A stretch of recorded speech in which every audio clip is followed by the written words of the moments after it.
pick it up and dash 100 meters, and I would eat up the competition. It's just non-existent. I kick my feet up, thought I was passing till I got blasted.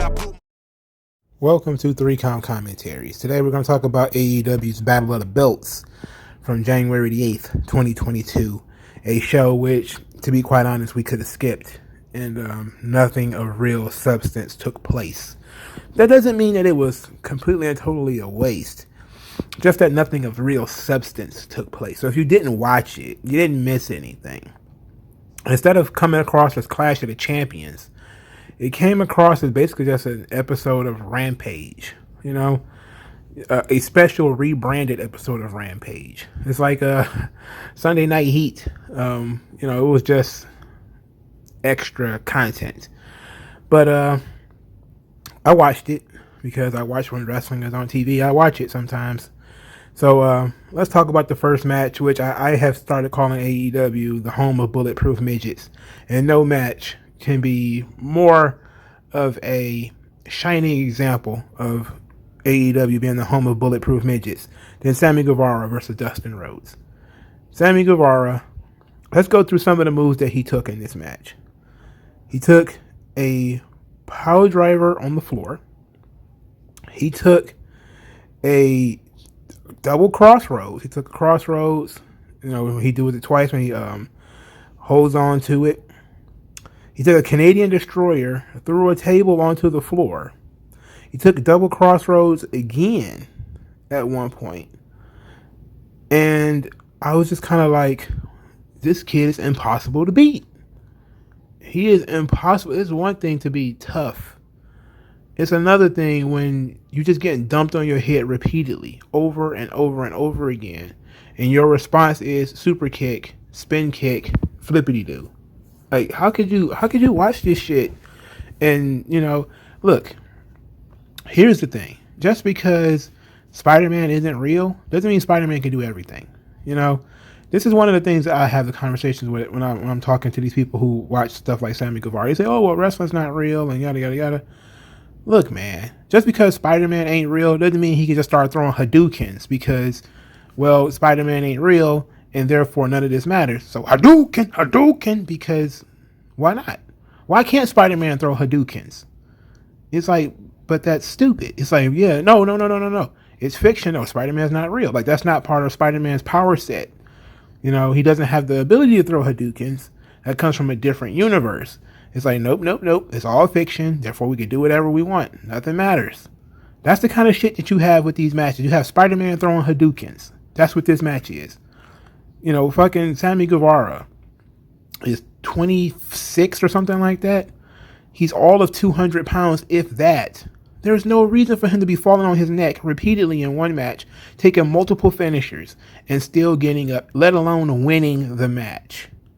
I already knew he was going to win. So at that point, which all you did is just shit on all of these moves.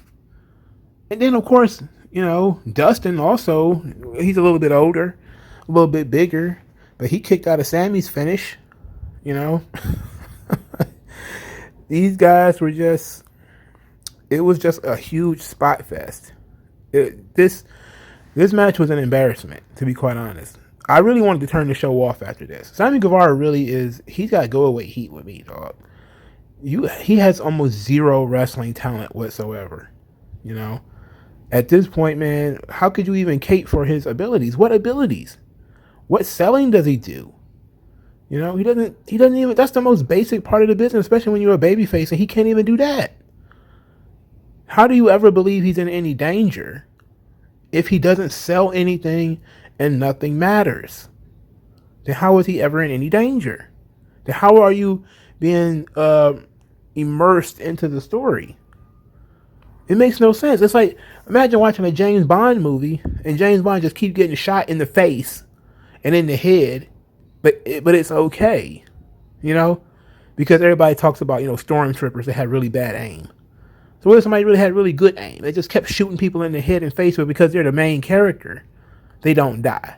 It's plot armor, right? So I guess Sammy Guevara has plot armor that every time when he's the babyface, nothing can really hurt him. This is stupid. This match was horrible. It was an embarrassment. So he wins the interim championship. Whatever. Who gives a shit, really? Of course, it's just an excuse for him to wrestle Cody later. But we didn't need an excuse for that since the match was already set up. Afterwards, Daniel Garcia got in his face. The two of them got to arguing. Then they got to fighting. Later in the show, Sammy Guevara challenged Danny Garcia to a match for the TNT title at Dynamite, and I'm actually okay with this. Daniel Garcia is a kid that he's been pushing for a while.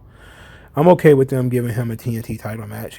Does he deserve it? Look, not really. I mean, he's probably won a grand total of one match the entire time he's been on television, but the TNT title is open challenge, so there it is.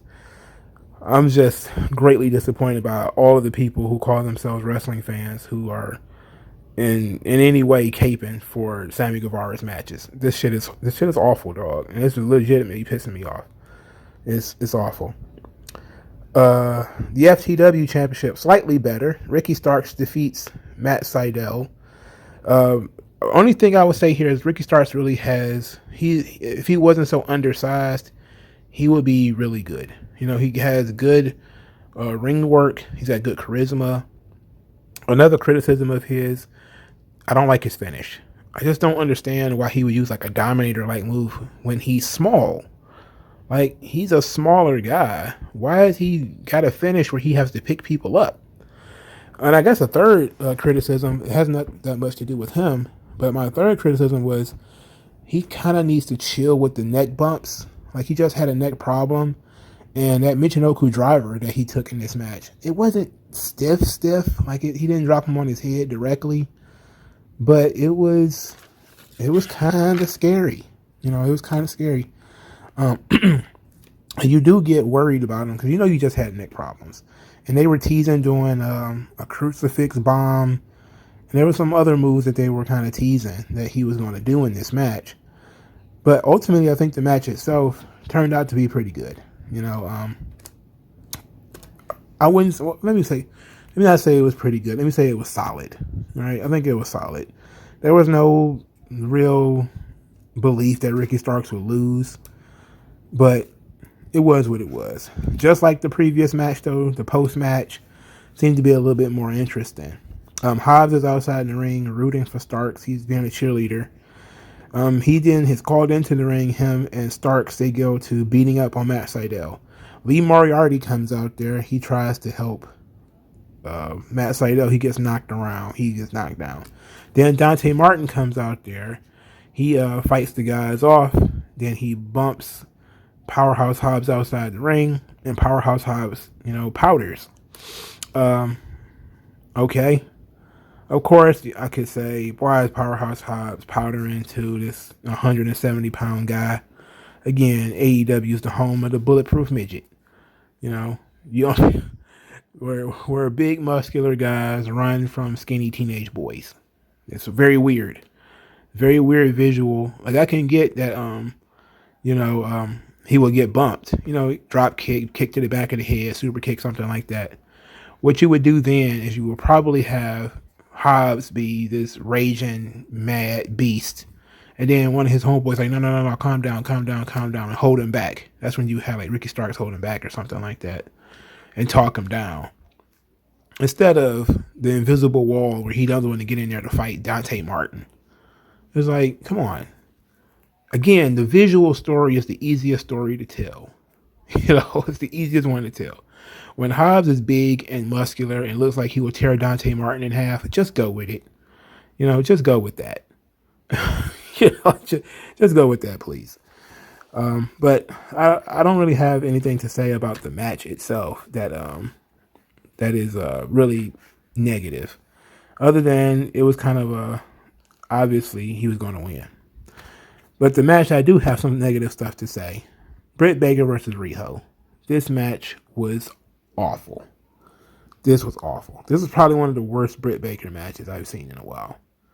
Next, it's not up there with the tooth and nail. I'm not going to say it was that bad. But this wasn't good. And I think you'll have a hard time saying that it was.